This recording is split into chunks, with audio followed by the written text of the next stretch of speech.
Hey there, my name is Khara Plicanic, and today I'm going to be teaching you how to get the most out of your fonts. If you've ever fallen head over heels in love with a font, and when you got it on your system and tried to work with it, it looked nothing like the preview that you fell in love with, I'm going to show you why that happens and how to fix it. In fact, I'm going to be showing you 3 different ways to help your fonts live up to their full potential. We're going to be taking default type like this and turning it into a beautifully crafted work of art like this. Once you see how this works and how much fun it is and all the things that you can do with it, you will never look at type the same way again. So roll up your sleeves and let's dig in. The first thing we're going to do is create our new blank document. And obviously you can make this any size you want. For this example, I'm going to be making a 5x7. So we'll come up to File and choose New. And over here, I'm going to type in a width of 7 inches and a height of 5 with a resolution of 300. I'm going to leave the background set to white and I'll go ahead and click Create. The font that I'm going to be working with in this project is called Beautiful Minds, and the reason that I chose this font is that it has some very cool features that make it unique. So let me show you what I'm talking about. I'm going to grab my type tool over here on my toolbar, and up in the control panel up here, I'm going to select Beautiful Minds. So whether you select that from a list or you just type it in, I'm going to select Beautiful Minds. And over here we see that it comes in several different flavors. And to get started today, I'm going to be working with the regular script version. So I'm going to go ahead and click on that. And I'm going to set my color here to black. So I'll click this swatch right here and drag this down to black and click OK. So now we're ready to add our first text. So we're going to be writing the phrase bloom where you're planted, and we're going to put those bits of type, we're going to put that message in 3 separate type layers. And that is just a simple way to keep things organized and make it easy to move things around. So I'm going to start by creating the type layer for the word bloom. So I'll put my cursor over here and I'm just going to click to create that type layer, and now you can see my cursor is active. So I'm going to type out the word bloom. So that's a capital B L O O M, and I'll press Command or Control Enter to set that, or you can of course also come up here to the control panel and click the check mark. To make this a little bit larger, I'm going to press Command or Control T and proportionally scale this. So I'm holding Shift, but depending on your preferences, you may not need to. When I'm happy with the general size and position of this, I'll go ahead and press Enter to commit the transformation. So now we're ready to add the second bit of the message, and that is the word planted. So I'm going to move my cursor over here until I see this, I call it the open book cursor. So it's got like a book spine and then it's open. It has a little box around it. Otherwise, I'll just be inserting my cursor into the type layer that already exists. So I want to create a new type layer. So I'm going to click away to set my new type layer, and I'm going to type the word planted. And again, I'm going to scale this up.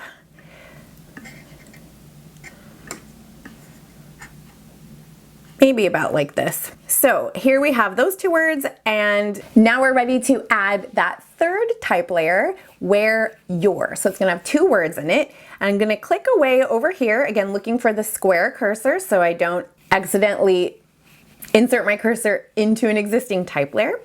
And I'll turn on my caps lock and type where you're, and I'll go ahead and set that. And I'll switch to my move tool by pressing V for move, and I'll reposition this so I can see it. And I'm also going to change this version of the type. So If I switch back to my type tool, we can see that we're still in Beautiful Minds and we're using the script font. But the script version of this, it does not look good in all caps. And because I want something to contrast with the type that we've already put out here into the design, I'm gonna change this from a script font to one of the other versions. So if I come up here into the control panel and I click this drop down, and you can see that there are several other versions, and I'm gonna go with Serif 2. And the reason is because the serifs are a little bit thicker in Serif 2, and I like that. So I'll be selecting Serif 2, and that is going to change it to look like this. So we're getting close. I think I need to do a little bit of rearranging. I'm gonna grab the word planted and V for my move tool. I'll move this over a little bit to make room to put this in here. And maybe I'll scale that down a little bit. Before we get into styling the type, I'm gonna finish this building of the piece by putting in some horizontal rules to help organize this and move the eye through the piece. So I'm gonna come over here to I call it the U family on the toolbar, and we see that there is a line tool. So I'm gonna click to select that, and up here in the control panel, we'll make sure that this is set to shape and that it has a black fill and no stroke. And then I'm gonna come down here and just click, and I'm holding shift to make a straight line, and I'm gonna drag this to about here. If you want a thicker line, you can come up here in the control panel and you can change the height right here. But I'm good with 2 pixels. I think that looks nice. So I'm gonna grab my move tool and I'm just gonna duplicate that layer and drag it up above. So with the move tool active, I'll hold down Alt or Option and Shift and drag upwards, and that will not only make a copy, but it will also keep it in alignment so I don't accidentally grab one of those lines and move it out of alignment. So I think this is looking pretty good, and now we're ready to start styling the type to really show it off in the way that the designer intended. So I'm going to be showing you the 3 different places that you can access the hidden features of your fonts.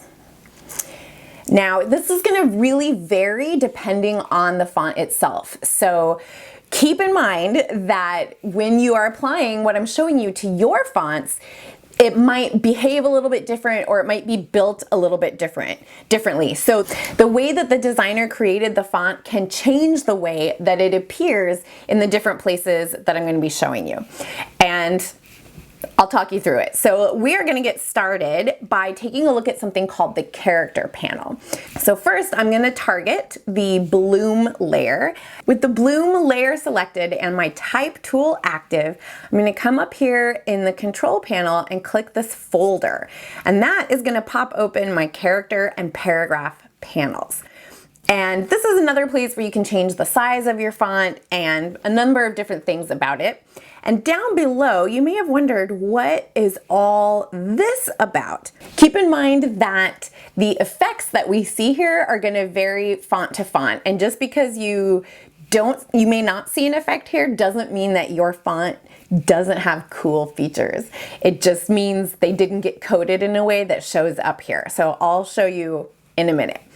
But for right now, let's take a look at this. So this button right here turns on what is called standard ligatures. So a ligature is a special character that is a combination of 2 letters side by side. So for example, maybe a letter T followed by a letter I might have a special character where the T, the crossbar on the T, comes over to dot the I. That's an example of a ligature. So let's see, some fonts have this built in and some don't. Some have it built in, but they don't have it coded in a way that makes it pop up when we click on this. So I'm gonna click this button right here, and you can see nothing happens. So this font doesn't have any letters or characters or glyphs that are coded this way, but that's okay. So we'll just ignore that, and we'll move on to the next button here. This is contextual alternates. So if we click this, we see, aha, we're finally getting a little somewhere. So when we turn this on, we see that the font is sort of intelligently knowing that this M appears at the end of the word. And because it appears at the end of the word, it can get a little bit fancy. So in that context, the designer created a special M, lowercase m, to appear when that particular letter is at the end of a word. So maybe we like it, maybe we don't, but that's what that button does. Next to contextual alternates, we have something called discretionary ligatures.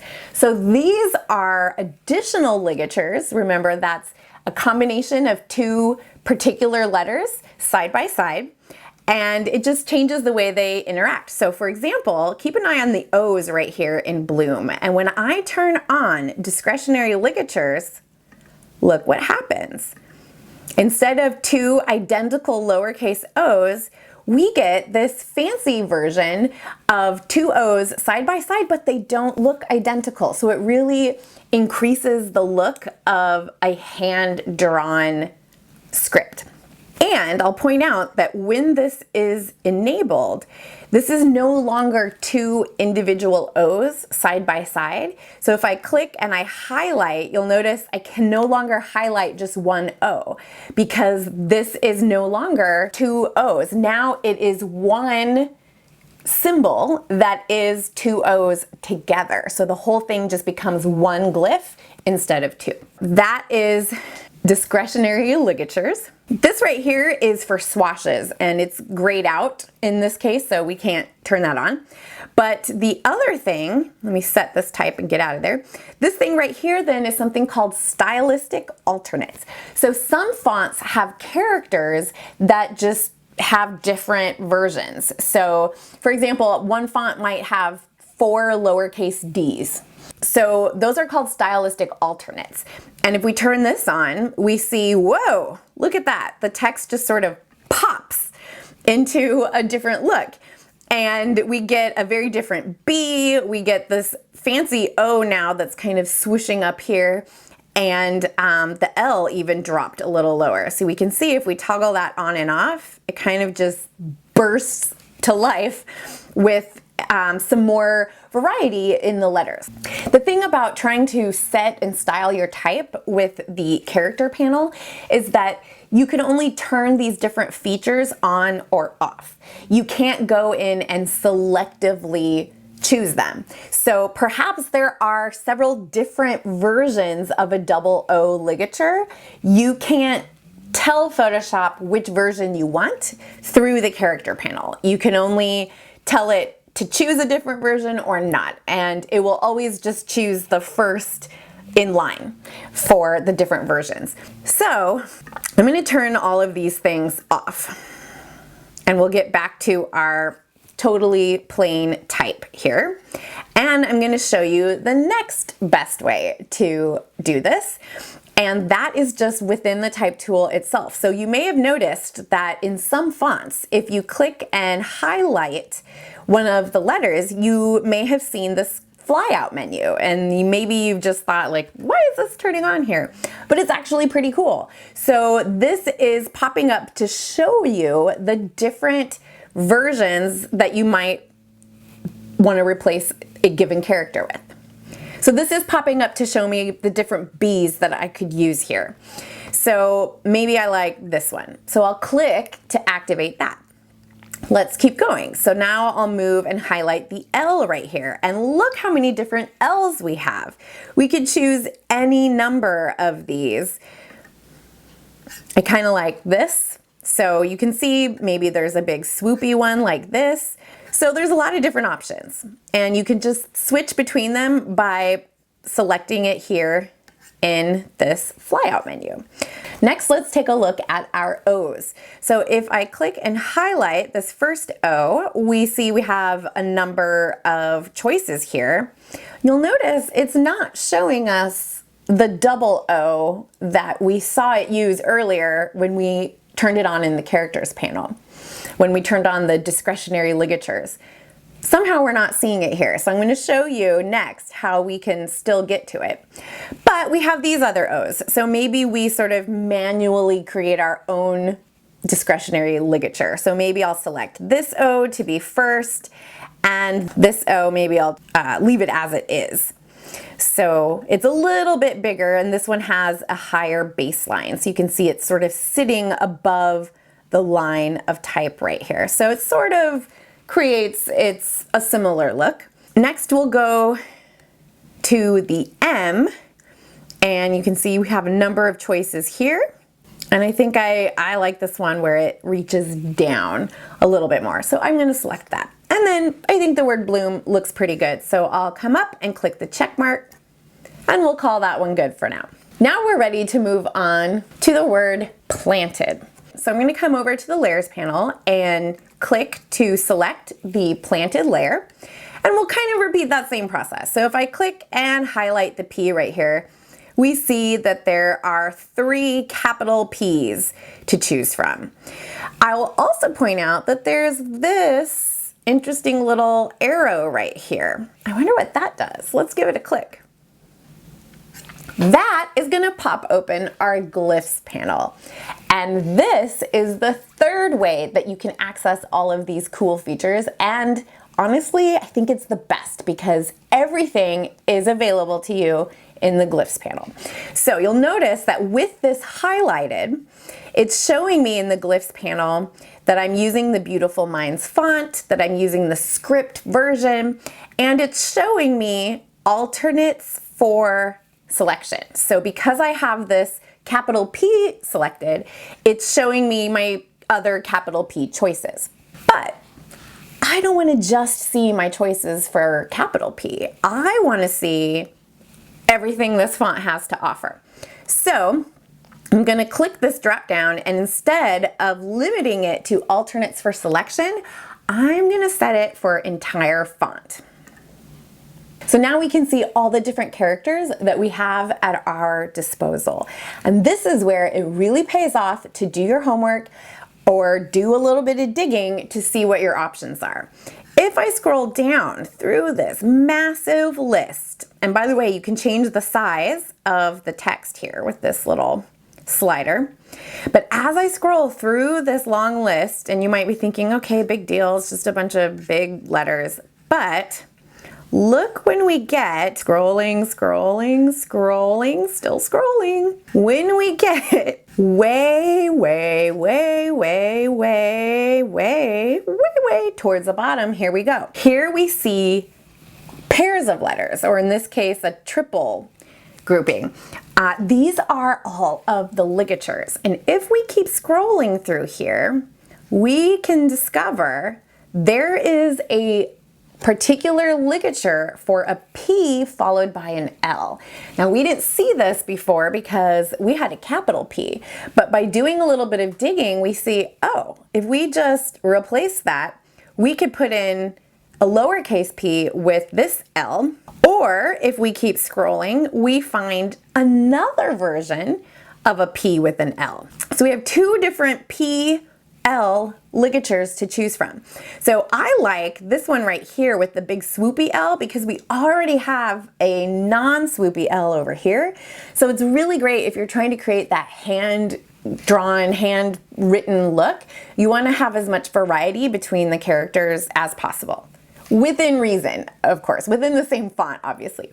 So I'm going to just, with this P highlighted over here, I can just double-click this in the glyphs panel.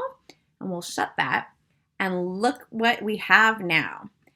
So I'm gonna move my cursor over and delete the L right there. And now we can see that we have a single ligature here that is a lowercase p followed by an L. And it is this special combination of letters that we wouldn't get if we had just typed this out and left our text alone.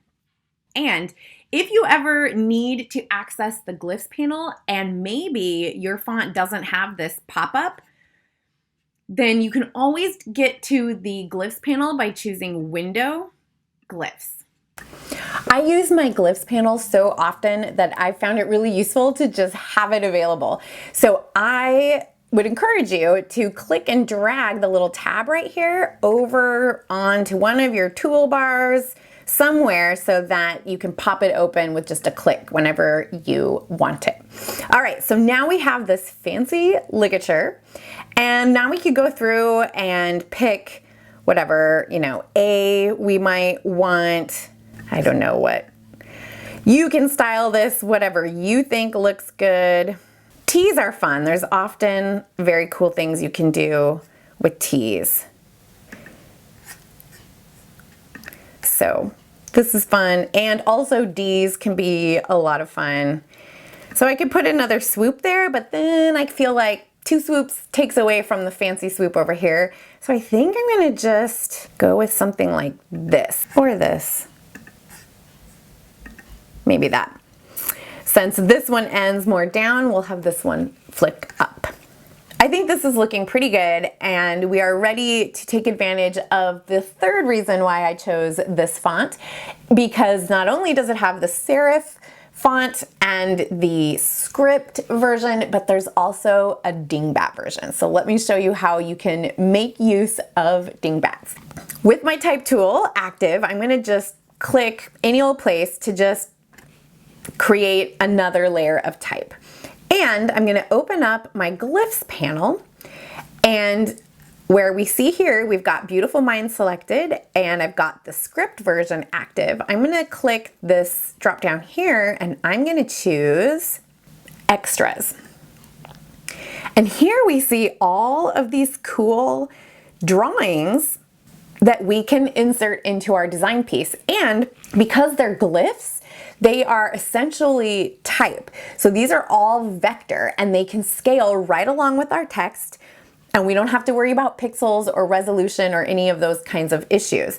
They're all vector. So the way that we insert them is by just having our cursor active here, and then you just double click to insert it. Once this is out here, I can go ahead and click to commit that, and then you can just go about styling it just like you would type. So you could highlight this and change the size this way, or what I tend to do is grab my move tool and I just Command or Control T to free transform everything. So I'm just kind of moving these around, and you know, as the design comes together, we may decide to change things. So there's another version right here that's going the other direction. So I'll switch back to my type tool, click down here and double click to insert that. Switch to my move tool again. So maybe I'll leave this one tinier. Create another layer over here. And I think I'll grab this guy. Now, if I want to rotate this, I can just do that with free transform. So Command or Control T, hover your cursor out in the corner, click and drag to spin this baby. And I'm gonna again proportionally scale it up so that it's over here spanning the corner about like that. Maybe a couple more things. Let's find a pretty leaf. So all of these bits are being put on their own layer, and that enables us to move them around independently, and it gives us a lot of flexibility. One more, when I was working on this, my 5-year-old was watching me, and he was excited when I showed him the glyphs, and he told me he really liked this heart. He said that this piece needed the heart, so we will include a heart. Okay, this is coming together. One other piece that I used for this is a floral image, a floral graphic. So I'm gonna go grab that really quick. So this is a beautiful floral, and what I like about it is that it's already composed, so I don't have to build it, and it's on a transparent background, but it has this fill here. So we're gonna take advantage of that. So to bring it over into the other document, I'm gonna press Command or Control A to put marching ants around everything. It's kind of hard to see, but they're there. Command or Control C to copy everything. and then I'll switch back to our design piece and Command or Control V to paste.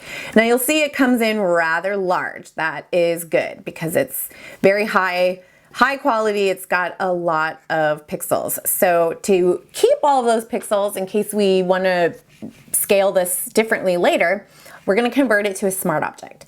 So in the layers panel over here, it's currently called layer 1. I'm going to double click and rename it flower, press enter, and then I'll convert it to a smart object by right click or control clicking on the layer itself over here and choosing convert to smart object. Okay, so if we want to scale this, we can by pressing Command or Control T, and I'm going to scooch back because I can't even see the corners to be able to scale this, so I'll press Command or Control 0 to scooch out. Look how big this is. And we'll scale it down a little bit. But what I'm trying to do is I like to see like the rose down here and then some of this other second flower up here at the top. We can always adjust it later. Now here is what I really like about this having a transparent background but still a white fill is we can inverse this now, which I think looks so elegant. So to do that, we make sure the flower layer is selected and I'm going to come up to Image, Adjustments, Invert. Ta-da! It looks beautiful, right? Okay, now clearly we've got to do some rearranging of our type. So I'm going to drag the flower layer down to the bottom, get that kind of out of the way. And I'm going to click on the word bloom and Command or Control click on planted to select both of them. And I'm going to drag them up here so that all of our actual type is up here and this stuff down here are all these little glyphs. And you'll notice that they all just have a letter here, because they are just glyphs. They're just little symbols, little drawings, vectorized drawings, but they are still assigned a slot in the whole glyph setup. So that means that, for example, the heart is really a capital B. So if you are typing with this dingbat font and you type a capital B, it will produce this heart. Okay, so we've got all of these kind of separated out so we don't have to deal with them right now.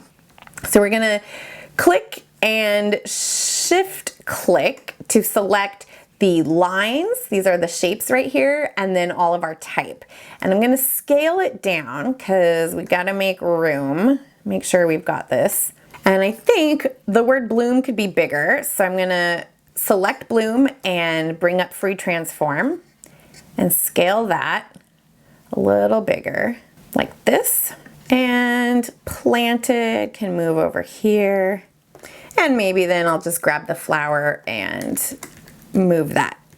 So I'm using the move tool and I'm using my arrow keys to just kind of nudge the flower down and a little bit out of the way. So then we need to adjust the text right here with our two lines. So I'm going to select the layer right here, the where your layer, and then shift click the top shape layer. Remember, these are those two lines. By selecting all of them at once, I can move them as a single unit, and I can also transform them as a single unit. So with all three selected, I can press Command or Control T and scale that a little bigger. So when you are building this stuff, it's really just a matter of playing around and fiddling with things until you get them how you like it. And that's why it's so important to work with vector graphics like this and to convert everything else like the flower to a smart object, because it's a lot of finesse. I think this is looking pretty slick. So we're just gonna polish it off with a few cool effects. So these are all the little doodly bobs, and they all are here in the layers panel with just a single letter. And I'm gonna select all of them and group them. So once I click on one and shift click on the other, it selects this whole series, and then I can press Command or Control G for group, and they'll all be put in a folder. And I'm gonna double click and rename this folder Dingbats. The advantage to putting them all in a folder is obviously it clears and organizes our layers panel, but also now with a single click, I can apply a special effect to all of those layers at once. So with that folder selected, I am going to open my effects panel, and I've got the 24 karat gold print styles. Who doesn't like to make things sparkle? So I'm just gonna click right here, and that adds this nice glitter texture to all of those dingbats. So now that we've added this fun touch of a little gold sparkle, I thought it would be nice to balance out our composition with a hint of glitter over here on the right side. So the glitter set that I'm using comes with some actions as well as styles. So I've got the flower layer selected, and I'm gonna open my actions panel. And if I scroll down here, there's an action called placer around. And whichever layer I've got active, I can just run that action, and you see that it put these little hexagonal dots everywhere. And that doesn't look maybe like anything fancy now, they're just hexagonal specks, but because there's also styles, check this out.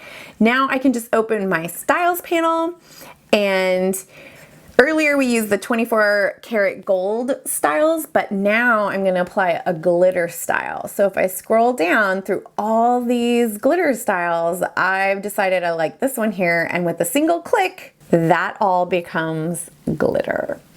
And what I love about it is I didn't have to manually try and draw a random path of glitter, because if you've ever tried that, it's never really random. It's a lot of work and a lot of trial and error. And now the action just did it for me. So I am loving this, and this would be a beautiful piece of wall art or a really great card.